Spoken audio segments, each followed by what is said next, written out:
Everyone, welcome back to the Book Boat.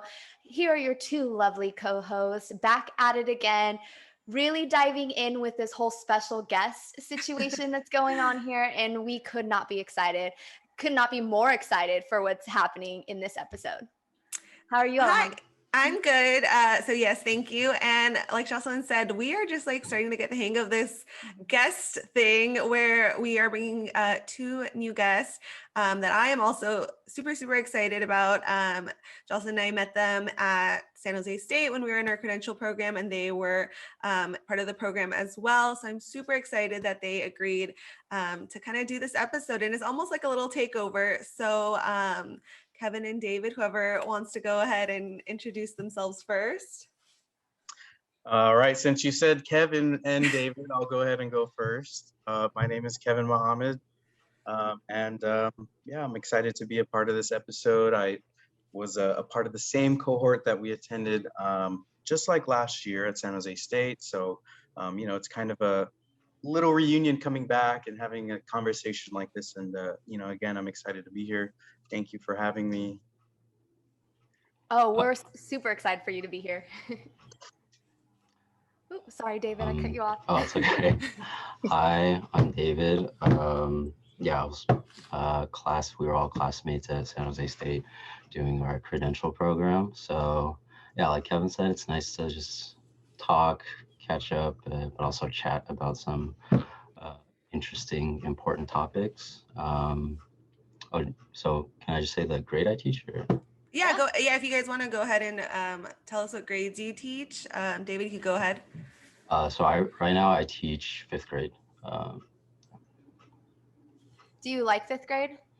I do, yeah. Actually, I initially wanted to start lower just because like that was the advice I was getting like before I started like full-time teaching, just because it would be easier to move up. But yeah, I really like 5th grade. Like I like the interactions and the conversations you can have with I guess the older students. Yeah, so it's been fun. Nice. How about you, Kevin? So I currently teach 3rd grade, and I am growing to like it more and more. I think in the beginning, I definitely appreciated that it was in the middle, kind of like a sweet spot in elementary. And, after having more conversations with other teachers and, other people who teach 3rd grade, I think that, I don't know, there's something about it that I really enjoy. And obviously, as I'm learning the curriculum and the content and teaching it to the students, I'm definitely, it's really growing on me. So definitely appreciate 3rd grade, and yeah, happy to be here.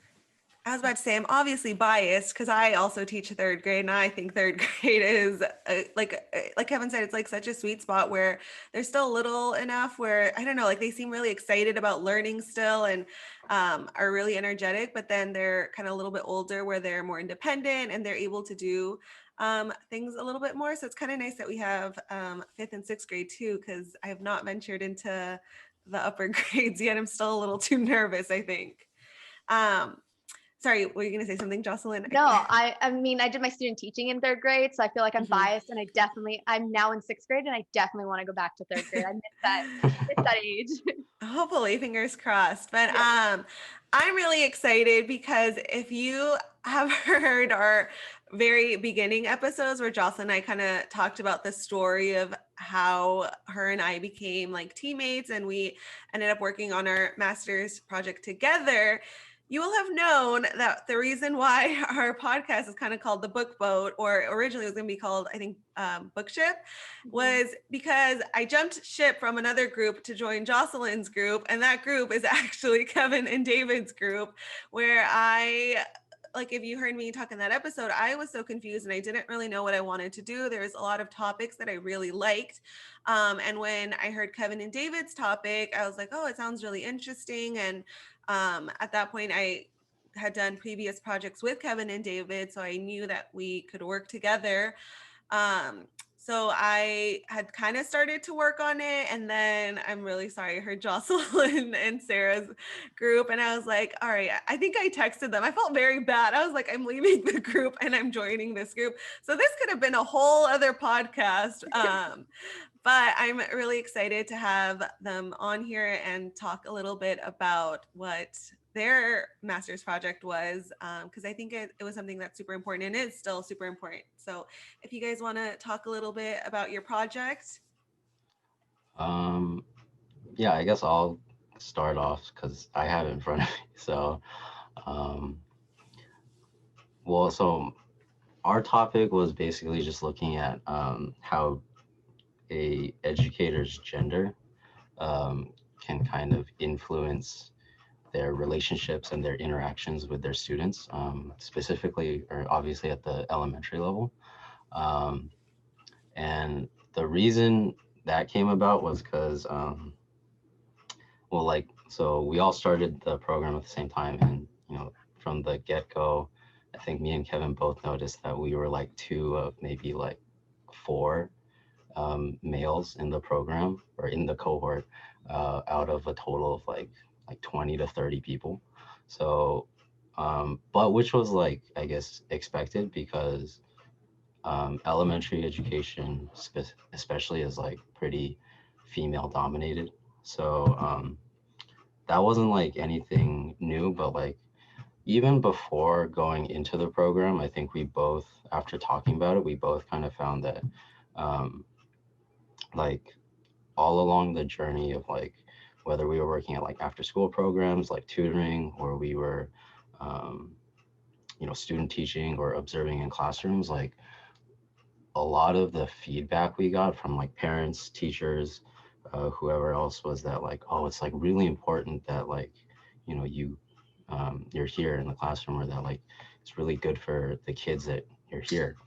And so we thought it would be an interesting topic to tackle with our master's project, to kind of look at why, like, does that actually hold weight, and like does that actually like um, is it actually like a really important characteristic, I guess, of being an educator. um, I don't know, Kevin, do you have anything to add, or if I missed No, anything?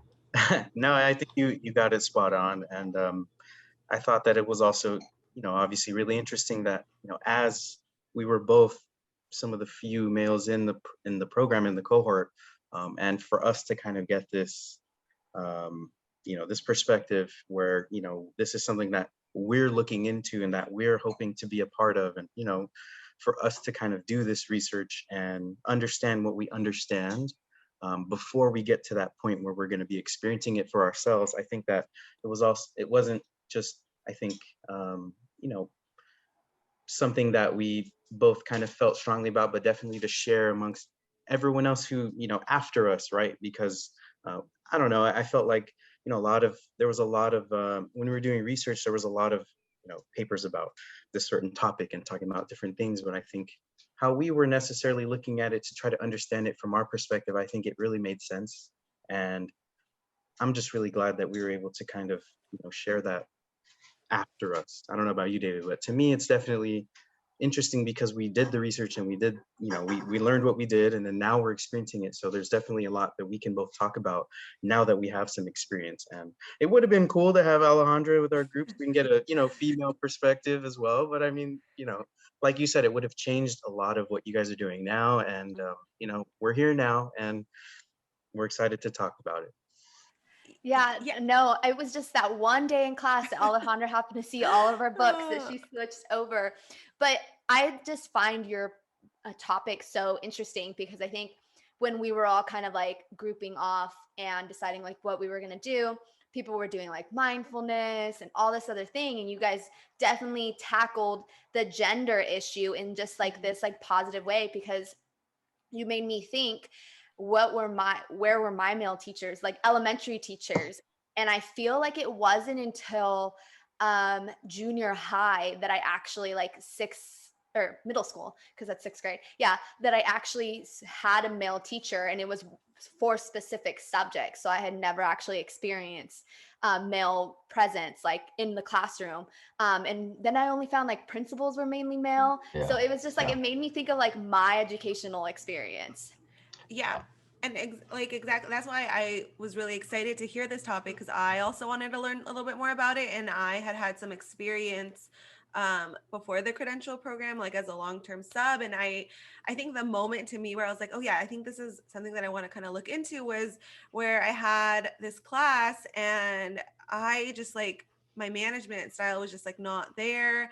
And I had the 3rd grade teacher who is a male. He was like, hey, like, do you want to switch? Because I think he could see that I was kind of struggling, and he did. And there was an 8 in that class, and she came up to me and she's like, he's doing the exact same things you did, like trying the same routines, but somehow they're really listening to him. And I was just like, I really tried. Yeah. So I was just really curious about that perspective too, where like I know a lot of male teachers are sometimes kind of seen as like, I don't know, like you go to them to like, in a way to like have some sort of more like discipline or structure. So that was what I was interested in too. And the fact that, yeah, like Jocelyn said, a lot of the times male teachers are in the upper grades or in admin positions. So I'm really curious to see kind of, I mean, what you guys have found. And I find it interesting where Kevin was saying, like, you guys are now able to see those findings kind of play out in your classrooms. Yeah. I mean, it's funny because like both of the, I guess, issues or like instances that you both brought up, like we found in our research, like one is that if males are involved in elementary education at all, it's mostly like they're either in upper grades, they're maybe they're like PE coaches or sports coaches. They're definitely like often seen as like the authoritative figure. So like unruly students from like a female teacher's class will just be like automatically sent to like a male teacher's class for discipline. And even like you said, like a male teacher could come into someone else's class and basically command more attention and command more respect. So I think both of those things were things that we found, and that like I mean, yeah, that gets into like, you know, everything about like societal norms and like the like the history of like, you know, gender norms and all the disparities there. But that is a lot of what we found. Um, and I mean, I don't know about Kevin. I feel like we were on the same page throughout the whole thing, but like, I feel like neither of us really feel like we fit into those types of roles, like authoritarian or like yeah, like super Hyper masculine, right? That's how they oh were kind yeah, of yeah, described, right? exactly. Yeah, Yeah. because that was a big buzzword we saw in a lot of like of the articles we found, that like hyper masculinity and like just how society views males who do enter elementary education as like classroom teachers, like how they're kind of viewed as either they either have to kind of like inflate their masculinity to kind of like prove to people like um, that like, oh no, like I'm not like feminine, or I'm not like a like at worst like a predator or something, like it's all those things that like I don't know, I feel like as even as like someone who was like thinking about going into education at the very beginning, those were like things that like I thought too, like, oh, are people gonna see me like this way or that way, like but yeah, I mean yeah, Kevin, like sorry, I feel like I was talking a lot. No, definitely. And yeah, you're correct. We were definitely on the same wavelength. We definitely saw a lot of similar things, especially, you know, student teaching where we were. And you know, we would talk about it and share our experiences. And, you know, this is kind of like what I've been seeing and this is what I've been experiencing, noticing, right? And then, you know, we'd share that and we would see that it's like very similar. And, you know, maybe some of the differences would be kind of obviously like the location of the school, right? The demographics of where city-wise, but certain, like, at his school versus my school, I think that we noticed there were generally less male presence, amongst like the staff in general. So that was something that we definitely were able to kind of compare like our experiences, and it kind of really, it made sense, right, to see what we were researching, and then to kind of see that through our placements, and then I eventually like to where we're at now. So yeah, there's just a lot of you know elementary education being mostly dominated by females, and you know it's interesting, but at the same time, the other side to the coin is that there definitely needs to be more male presence, and a lot of people know that, and a lot of people, you know it's like something that a lot of people like understand, and but it's just one of those things that at the end of the day, as a male, you have to want to either be there, or and at the same time, there's a lot of challenges and like hurdles and obstacles to kind of get to that point. And me and David already kind of like just being where we are now, like elementary educators, and just us being who we are is challenging what's already kind of been in place for so many years. And yeah, I'm excited to share some of that experience that we have. So I think this means there's also going to be a part 2 episode at some point, me trying to like convince them. But yeah, I think it's super important. It was just funny because I don't know how to say this nicely, but like as the feminist I want to be, I was like, man, am I talking about how males are not really represented? But it's something that's true. And I think I can definitely see students that really benefit from seeing male role models. And I like that you guys talked about how they do have these stereotypes of like what male teachers should be like. And it makes me happy to hear that you guys want to like kind of break those molds.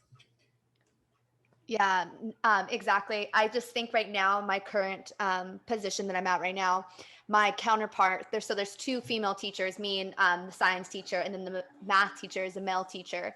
And he's always seen as the mean one compared to me and the other female teacher, because and it's so funny because I think that, and I one day sat in on his class to see like what does he do differently than me to like really reach those students. And it was exactly like Alejandro said, he was doing the exact same thing, but he was also more blunt about it. So I'm very like warm, and I like try to like have students think like, okay, how did this make you feel? Like, what can we do? And he's like, no, he's like, you did something wrong. And like the student like reacted so well to that. And I still to this day, I can never do that because it's not who I am. I'm just this warm person. But he always tells me like when I have like a rough day with a student, he just tells me, he's like, you just got to be more direct with them. And it just works, and it works so well. I don't know. I do think there's a lot that plays into like the family structures, communities, and things like that. Cause like I think back to being Latina, a lot of the times, like growing up, moms would say, like, when your dad comes home. So they are seen as like, they are the ones who are in charge of discipline and things like that. But I don't know, at the same time, like I would see my students who were growing up and they didn't have dads who are present, and I've always been very curious, like, how does that make you like, do you guys feel more of a pressure to like, I don't know, like be these great role models for like the students who don't have, I guess, like a strong male role model in their lives? That actually also came up in the research. So, I mean, you really read through our theoretical framework, I guess. um, but yeah, wow. that's like, because that is like another, like, I guess you could say stereotype where like, oh, like a male teacher, like you might think like immediately like, oh, that's good for like the kids who don't have, you know, like father figures in their lives, or like, who come from um, like homes without a male figure around, like that would be good for them. But again, I feel like a lot of what we found in the research was that there is a lot of like certain expectations and like limitations about what a male elementary teacher should be and could be, I guess. And yeah, I mean, I feel like what we found then, like our conclusion was that the most important thing wasn't really like gender or anything, but more so just authenticity. So like even going back to what Jocelyn was saying about like, oh, I don't do that. Like I'm not like blunt or straightforward like that because that's not who I am. Like that's not who I am either. Like I'm also very like, sometimes I feel like too much so like where I'm like, not quite or like, oh, okay, okay. And like, but also, yeah, again, that's just like the way I do things. And I feel like over time, like just me very gradually having students warm up to me, I think that's the way I do things. And um, that's just like the authenticity of me trying to be a very authentic version of myself as their teacher. Um, so not trying to be like a father figure or even like a male role model at all, just like a role model in general. And I feel like in that sense, my experience like as a first year teacher has really just kind of solidified our conclusion that we came to at the end of the project. I don't know how Kevin feels, but I think it all really, yeah, just came together. Yeah, definitely came together. And going back to that conclusion, or kind of what we found as kind of the, you know, one of the aha moments, or like something that we can carry on into our, our journey being teachers, was that, being authentic. And some of the data that we got kind of illustrated that, it doesn't necessarily have to be about the gender, kind of like what David said. They really responded, or from the perspective of teachers, they shared that students really respond to just, you being transparent, being authentic, being genuine.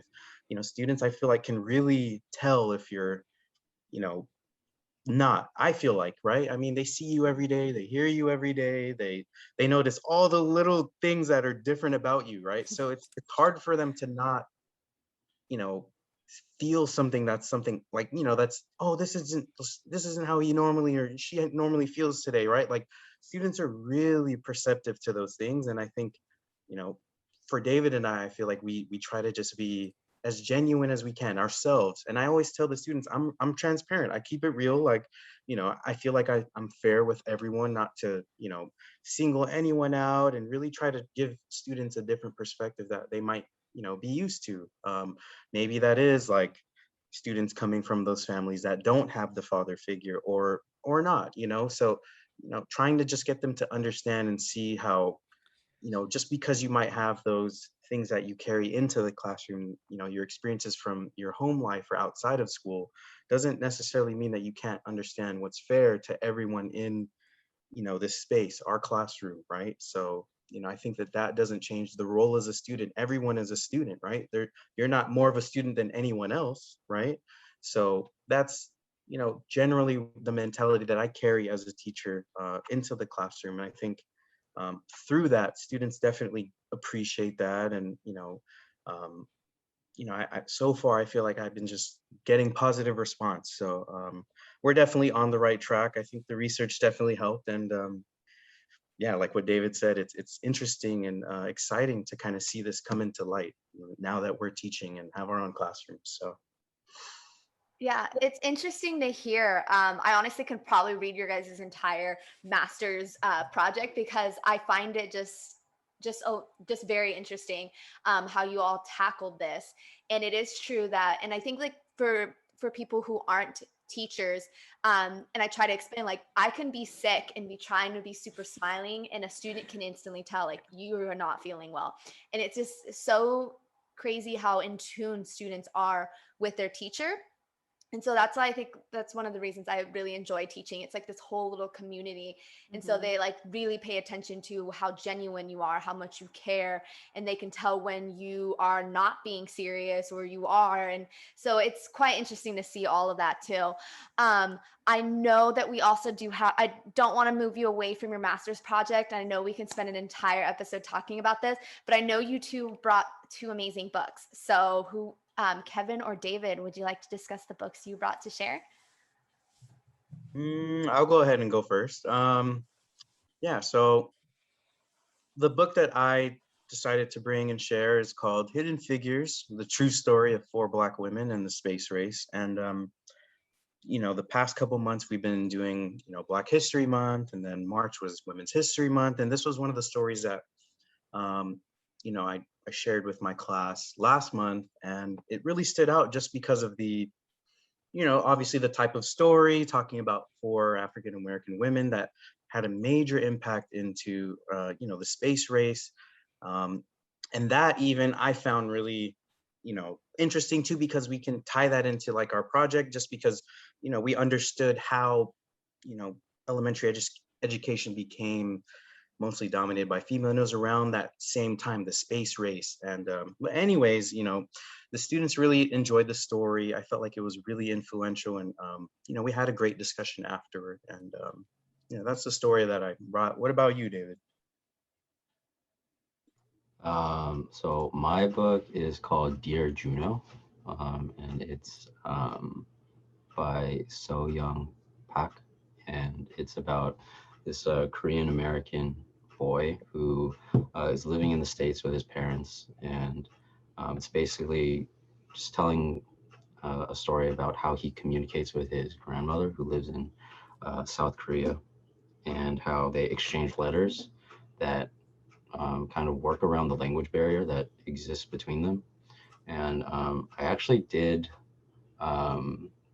use it as a read aloud one morning, like with my class over Zoom, and I think they liked it. I mean, it's hard to tell sometimes, but I mean, the reason I chose it was because I felt like I really related to it personally, just because um, like I don't really speak Chinese, so like I have that language barrier. I had it with my grandpa, and I had it, or I do have it, like with some relatives too. So I understand that, and but like I was still able to communicate with my grandpa, like too, like through like gestures and just like just spending time together. So I think um, I don't know, I really like the message of like communication that kind of transcends language. Yeah, I think both of those are awesome picks. And as this little takeover, Jocelyn and I answer 3 questions for the books that we pick. So I'll go ahead and I'll say the 3 questions. If you guys want to, I don't know, either we'll answer one question together or you guys can take turns. So the 3 questions that Jocelyn and I always answer for all of the books we pick is who writes the stories, who benefits from the stories, and who is missing from the stories. I think some of you guys mentioned like who writes the stories. Do you know a little bit about the authors of the books that you guys picked, or if they're kind of part of that community? Um, oh, sorry. I'll just go really quick. I mean, I just did like very brief research since I knew that was going to be one of the questions um, beforehand. But yeah, I think the author of my book is, I know she was immigrated to the US from South Korea when she was younger. So I think she does have that sort of connection to this topic. I don't know if like from like really personal experience, but yeah, I think in that community or area. Yeah, for my story, I didn't know too much about this author. At the end of the story, there's kind of like an author's note talking about, a little bit about why she decided to, make this story and everything. And I think pretty much she had kind of realized that there weren't many people, it wasn't really known the impact that, African American women had in particular, during this time, the space race, and the contribution they had to making it possible for to send someone into space, or like during that time. So she wrote this story, and it won a pretty, I think it was a, I'm trying to see like what award. It was the New York Times best-selling book, and it was, I think, also a movie, if I'm not mistaken. I didn't like go that like far with it, but I know there's a little bit about that, but definitely just we focused on like the children's story, and from there, definitely students were asking all these follow-up questions like, oh, you know, what about this? What about that? And I'm trying to give them as much as I knew about, around that time. But it was definitely one of those things for, for students to see, women and African American women, and how they contributed to this, event that a lot of, a couple of my students are really into space. And, I thought that it was a really, really impactful story for everyone in the class to hear.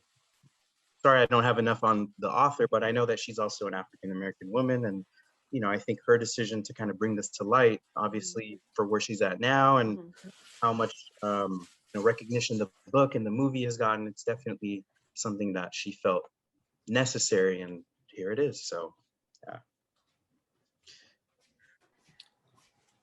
So then I like this. I'm gonna go off tangent here because I always go off tangent.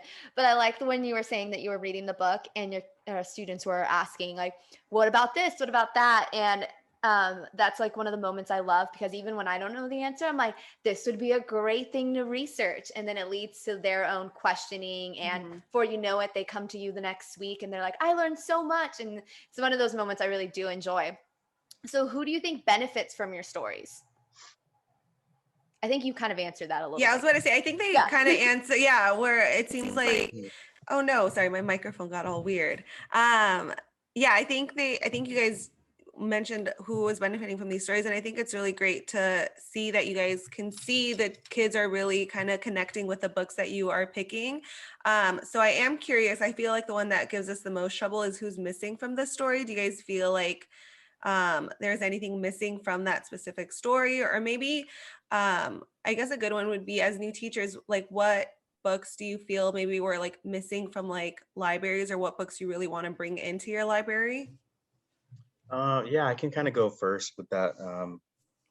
I would say who's missing from the story. Definitely in the story, it highlights how, at the time, I think before it was like called NASA and everything, or maybe at the time it was considered NASA, but they were giving you kind of like a timeline of when things happened. They hired on a group of women, and obviously they only highlight 4 that were that made a great impact, and they were African American women. But I think what would, who's missing from the story is all the other women that kind of contributed to this as well. When you look at it kind of from that perspective, it definitely highlights these African American women. But there could definitely be a story about maybe there was another race woman that contributed, but no one's really making a story about her or talking about what she did. All of them are really good at math, and this was kind of at the time where they hired people, and they called them, it's interesting because they called them computers, and they would hire people as computers. And they, at the time, they even segregated them. All the colored computers, quote unquote, would be in one area, and all the others would be in another area. And I think what's missing from the story is definitely, what about the other computers, right? So there's other people who contributed to this thing to make this event happen. But I think what's missing from this story in particular is also highlighting the other women, and maybe highlighting that it was maybe important that they were the first of their race to kind of contribute to this like NASA space thing around the 1950s, right? So that would be what I would definitely say is who's missing. And personally in my library, I think just giving a spectrum of just people, and just being able to show the similarities amongst ourselves. Not necessarily you have to connect one to one with, oh, I'm not this race, or I can't identify, but you can kind of see the similarities and use these books or literature to kind of just shine light on all these things, to give them that broad spectrum of like perspective, right? And hopefully from doing that, students can start to think and also get inspired and want to do something on their own to kind of maybe be the first of their own, and maybe in their family or in their, so to make an impact. And I think that that's ultimately who the story again is for, and like, again, why the reason I chose this story. So yeah. What about you, David? Um, I don't know. I don't know about like who would be missing, um, but I feel like maybe seeing it from a different perspective could be interesting. Like the situation, which again I'm sure a lot of students can relate to, is like where their parents immigrated to another country and they were born here, but their parents weren't. I feel like it could be interesting to see that perspective from a parent's perspective of like going to a new country and raising a child there and trying to navigate that. I don't know if that's already a story. I don't know if like how good a story, a children's book that could be, but I feel like that would be interesting. Um, and I guess just to briefly answer that question about like what books like were missing in the or like library growing up, I feel like I've recently been using uh, like free podcasts and like Audible book series lately. Um, and I feel like a lot of them that are coming out recently are just a lot better about representing different groups of people. Like there are, I've had stories where like the main character, like they're all like children's books too, or stories, and like the main character has either like they come from like a what do you call like a family where like they've been like their parents like remarried, or or they have like two moms or something. So I feel like representing different family compositions, I guess, even that is I think really cool to see, because I definitely didn't see that in books when I was younger. On that note, I feel like it'd be so interesting to walk through our current libraries right now, like our school's library, and see what we can like, what is missing, and like make a list. Because I still think that all the schools are moving in the right direction. There's still a lot of books that are missing. And so I think it'd be interesting to see like the list we can compile of like everything that is like, oh, they don't have this or they don't have that. So one day I'll get to do that. Yeah, and it's, I don't know, it's as I was listening to us all kind of talk, it's really exciting because I mean we're first year teachers, but I think for us to have these conversations, and I don't know, it makes me excited to see where we will be in our teaching careers. I don't know, 5 years from now, 10 years from now, and I'd love to see that we continue to have these conversations, and hopefully, it's hard sometimes feeling like we can make a change as one person, as one teacher, but to like see this community that we have, it's, I don't know, it's really nice. And I want to thank David and Kevin again for coming on and doing this episode with us. Yes. But before we leave, we are going to share our ending question and ending challenge. Jocelyn, if you want to go ahead and take the lead on this one. Yes. Before I say the ending question again, thank you to Kevin and David for coming on here and giving your master's project. I'm sure there's probably going to be a lot of our listeners that have more questions for it. So like Alejandra said, if you guys want to do a second episode, we would love to have you. Before our ending question, what is something you have learned about yourself or focused on this year, especially with everything that's going on? Before we started recording, we were talking about like, oh, just last year we were getting ready to turn in our master's project, and just how much has happened in a year. So what's something you've learned throughout these unprecedented times? Yeah, especially for our new teachers. And it's being a new teacher and being on Zoom. I know that's kind of how our question got formed. I think there's definitely a lot of learning. And even for veteran teachers, the Zoom was a new platform for all of us. So I'm sure that we've all kind of learned something about ourselves and even the way that we teach. And for our ending challenge, Kevin and David were brave enough to come onto this podcast and kind of take the lead, have these really important conversations. So we are going to challenge you to try something new this week. It could be something big, something small, but I think kind of stepping out and challenging yourself to try something new, and let us know what you tried and how it went. And we'd love to hear all about that. But as we wrap up this episode, is there anything before I give my little spiel about where to find us on social media? Just thank you for having us. Yeah, I appreciate it. The opportunity and the conversation. So yeah, thanks a lot. Yeah, again, thank you for having us. It was really fun, definitely quite the experience and everything to be a part of this podcast and to share, not only our project but also a book that we, really appreciate and enjoy, and thought and put a lot into to kind of share, because this is going to be something that others are going to listen to too, and maybe that could also create some sort of ripple effect, and hopefully that that's the intent with that. But again, thank you for having us. Really appreciate the time, and I think definitely going to have hopefully another episode, and we can share more of our experiences. And yeah, again, kind of like what you said, maybe in 5 years, 10 years, we can keep this going, because this could maybe turn into something that would be impactful for teachers who are just even interested in or even want to be teachers. You know what I mean? So there's a lot that can kind of happen, and it's just exciting to be where we're at now. So Yes, definitely. Alejandra, take it away. All right. Thank you again.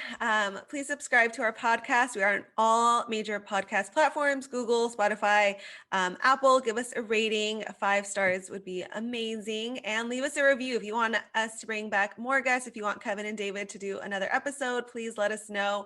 And follow our YouTube channel. Again, we record in this lovely world on Zoom. So you'll be able to see us.